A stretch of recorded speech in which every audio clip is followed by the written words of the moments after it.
with Don Was, and there was expectations.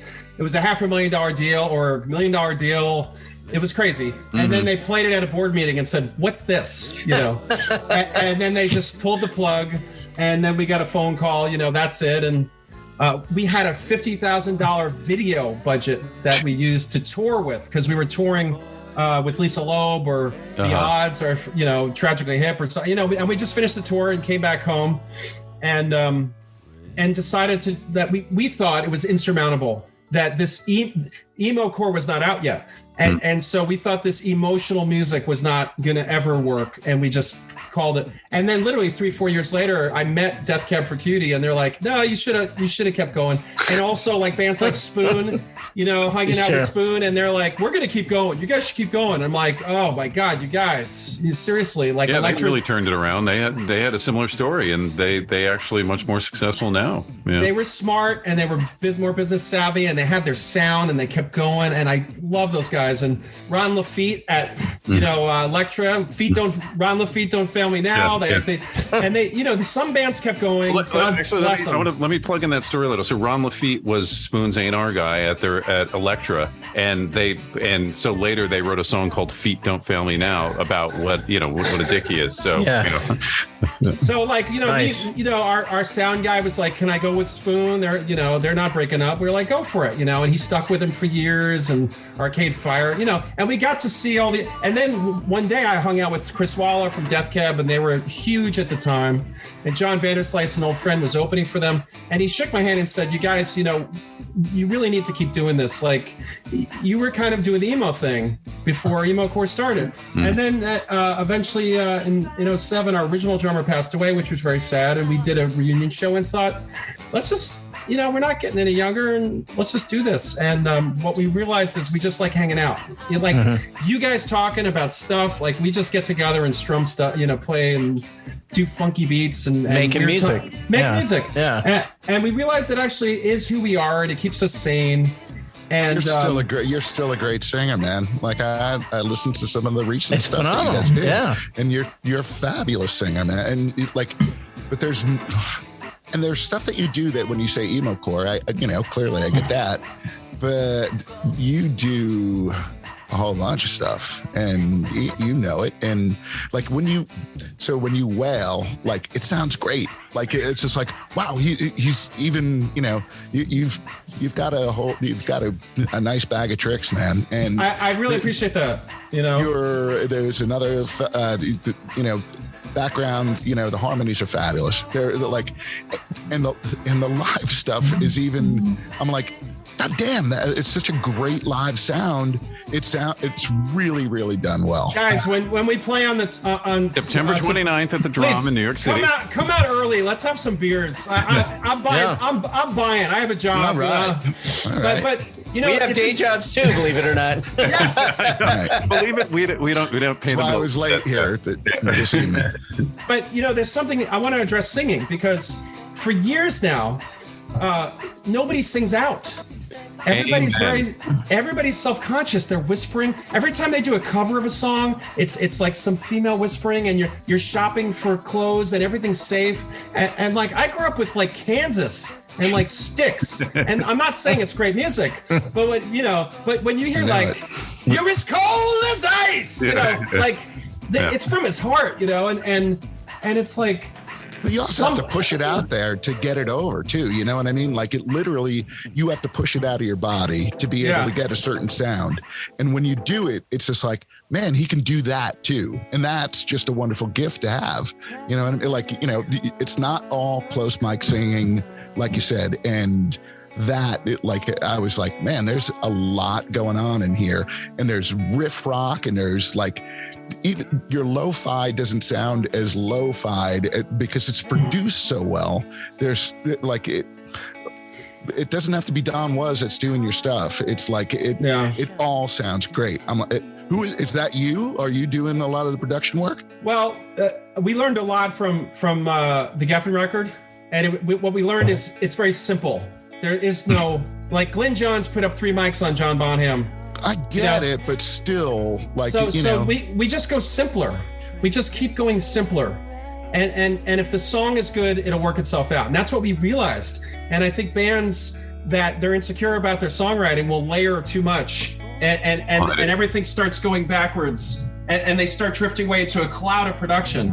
And what I love about 60s, like the Kinks, is band in a room, great songs, point of view, you know? Yeah.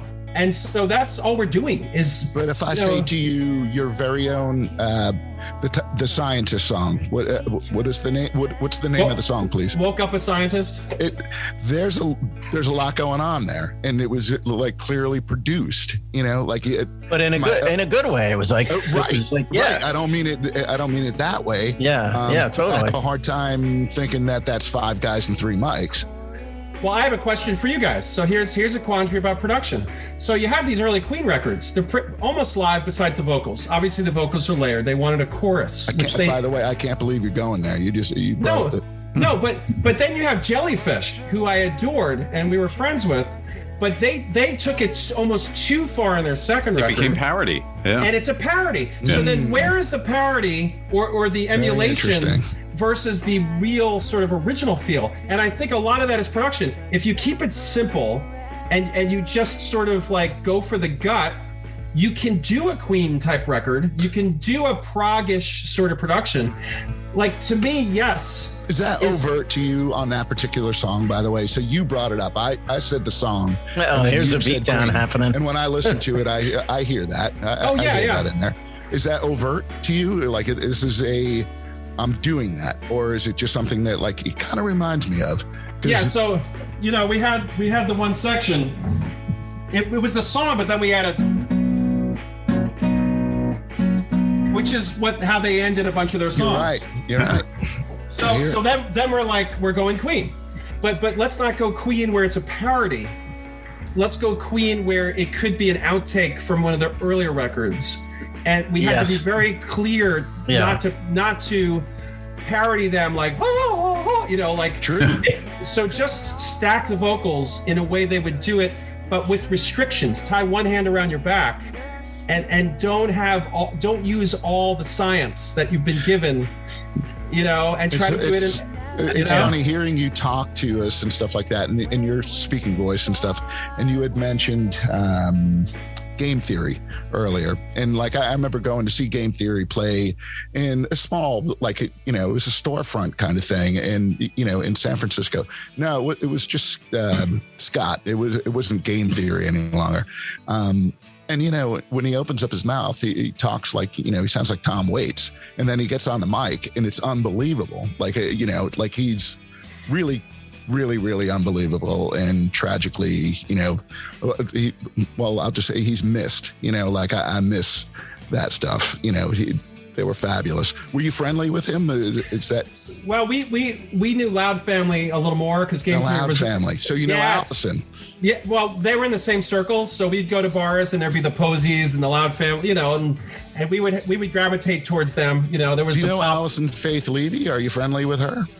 Well, it was a different age group slightly, so okay. We knew people in our age group, but I knew of them and would hang out. American Music Club, Red House Painters. We'd play with those guys, so nice. But I knew of them, and if they were a little older, then it was a little tougher to break in. But we were fans. I mean, Game Theory were.